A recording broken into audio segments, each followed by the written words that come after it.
Everyone, आप लोगों का बहुत बहुत स्वागत है my YouTube channel Naimuddin law classes पर। और हम लोग भारतीय संविधान पढ़ रहे हैं।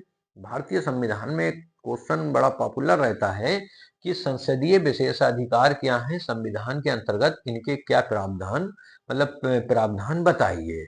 तो दो अनुच्छेद हैं, देखिए, चाहे संसद हो या राज्य विधानमंडल हो। संसद जो है उसको अनुच्छेद 105 में बताए गए हैं। जो विशेषाधिकार है अनुच्छेद 105, 105(1), 105(2), 105(3), तीन पार्टों में ये अनुच्छेद है। और जो राज्य विधानमंडल है उनको 194 में बताए गए हैं। अधिकार सेम होते हैं, वो राज्य विधानमंडल के बस अनुच्छेद 194 में होंगे, नहीं 194। और जो संसद है उसके 105 यानी अनुच्छेद 105 में होंगे। जो विशेषाधिकार है, विशेषाधिकार आपको इस वीडियो में पूरे बताए जाएंगे। वीडियो इत्मीनान से देखिए और आराम से ये विशेषाधिकार आपके समझ में आ जाएंगे। एलएलबी में तो ये बहुत ही पॉपुलर क्वेश्चन है कि संसदीय विशेषाधिकार क्या है, तो इनको जानते हैं।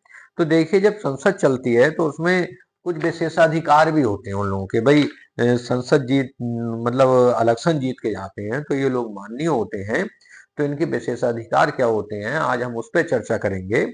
तो कहा यह गया है कि संसदीय विशेषाधिकार वे विशेषाधिकार हैं जो प्रत्येक सदन को सामूहिक रूप से तथा सदन के प्रत्येक सदस्य को व्यक्तिगत रूप से प्राप्त होते हैं, जिनके अभाव में वे अपने कार्यों का संपादन ठीक ढंग से नहीं कर सकते। संसद और राज्य विधानमंडल के विशेषाधिकार एक समान ही हैं, यानी जो संसद के हैं और जो राज्य विधानमंडल के हैं वो एक समान है। ठीक है, अनुच्छेद 105 में संसद को और अनुच्छेद 194 में विधानमंडलों को विशेषाधिकार प्रदान किए गए हैं। संविधान में अभिव्यक्त रूप से केवल दो विशेषाधिकारों का उल्लेख है, भाषण की स्वतंत्रता और कार्यवाहियों के प्रकाशन का अधिकार। देखिए, अनुच्छेद 105(1) में भाषण की स्वतंत्रता, अनुच्छेद 105(2) में सदन की कार्यवाहियों के प्रकाशन का अधिकार। स्पष्ट रूप से ये दो ही दिए गए हैं। ठीक। और जहां तक अन्य विशेषाधिकारों की बात है वह अनुच्छेद 105(3) में उपबंधित किए गए हैं। अन्य बातों में संसद के प्रत्येक सदन के सदस्यों और समितियों की शक्तियां, विशेषाधिकार और उन्मुक्तियां ऐसी होंगी जो 44वें संविधान संशोधन अधिनियम 1978 के लागू होने के पूर्व उस सदन को तथा उसके सदस्यों को प्राप्त थी। तो एक एक करके पढ़ते हैं। पहला है अनुच्छेद 105, एक भाषण की स्वतंत्रता, यानी भाषण की स्वतंत्रता आपने अनुच्छेद 19 पढ़ा है उसमें भी दी गई है। तो इसमें क्या गया है, फ्रीडम ऑफ स्पीच, कि संसदीय कार्यवाहियों के संबंध में संसद में कही गई बातों के संदर्भ में अनुच्छेद 105 के अंतर्गत स्वतंत्रता प्रदान की गई है और इस पर अनुच्छेद 19(2) के अंतर्गत प्रतिबंध नहीं लगाया जा सकता, किंतु अनुच्छेद 121(1) के अनुसार उच्चतम न्यायालय या किसी अन्य उच्च न्यायालय के किसी न्यायाधीश के अपने कर्तव्य के पालन में किए गए किसी आचरण के विषय में किसी प्रकार की चर्चा संसद में नहीं की जा सकती। इसके अतिरिक्त संसदीय नियमों के अंतर्गत भी इस प्रकार का प्रतिबंध कि संसद में अशिष्ट भाषा का प्रयोग या अशिष्ट आचरण के प्रदर्शन को रोक दिया जाएगा। ठीक। प्रत्येक संसद सदस्य संसद के बाहर केवल एक साधारण नागरिक की तरह अनुच्छेद 19(1) का के अंतर्गत, संसद के बाहर, संसद के अंतर्गत वो अपनी भाषण की स्वतंत्रता रखता है। फिर वही है जैसे कि एक आम नागरिक होता है जो अनुच्छेद 19(1) के तहत अपनी बात कह सकता है, अनुच्छेद 19(2) पर उस पर प्रतिबंध लगाया जा सकता है। दूसरा जो है सदन की कार्यवाहियों के प्रकाशन का अधिकार, अनुच्छेद 105(2) में ये कहा गया है। तो कहा गया अनुच्छेद 105(2) में प्रदान किए गए विशेषाधिकार के अधीन कोई भी व्यक्ति संसद के प्राधिकार से संसद के किसी सदन की कार्यवाहियों को आम लोगों की जानकारी हेतु प्रकाशित कर सकता है। ठीक।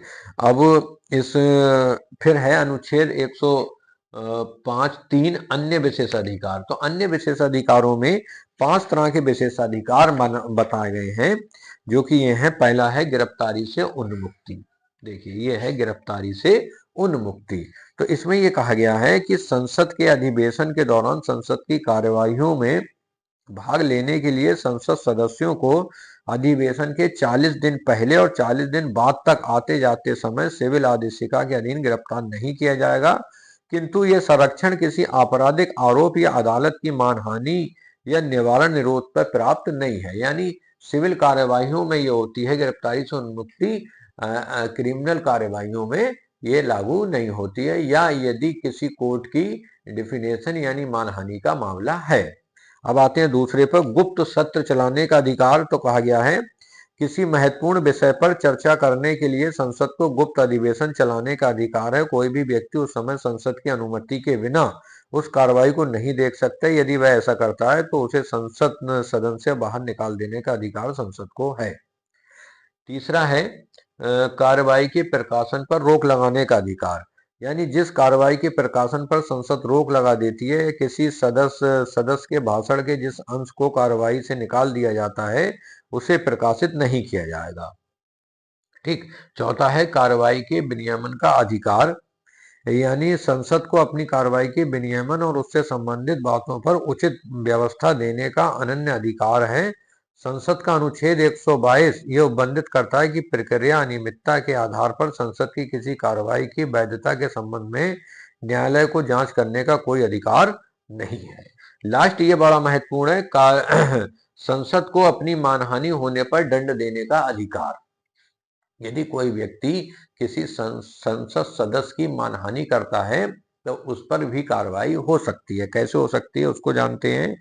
ये कहा गया संसद को अपनी मानहानि के लिए किसी संसद सदस्य या बाहरी व्यक्ति को दंड देने का अधिकार है।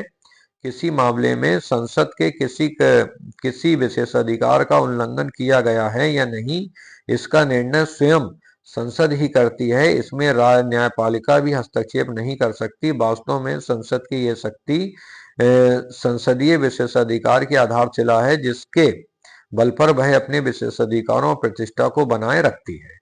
तो ये संसद के कुछ विशेषाधिकार थे जो कि आज की वीडियो में आपको बताए गए। यहाँ तक एक टॉपिक अलग है कि न्यायपालिका और इनमें एक बार टकराव हुआ था कि कौन मानहानि पर दंड दे सकता है या छोड़ सकता है। तो ये जो है संसद के विशेषाधिकार हैं। अनुच्छेद 105 में संसद को है, अनुच्छेद 194 में राज्य विधानमंडल को। पूरी वीडियो देख लीजिए, जो भी किताब है आप उससे पढ़िए, डायरेक्ट है उससे पढ़िए। फिर भी कोई चीज समझ में नहीं आई हो तो कमेंट बॉक्स में जरूर पूछिए। वीडियो देखने के लिए बहुत बहुत धन्यवाद।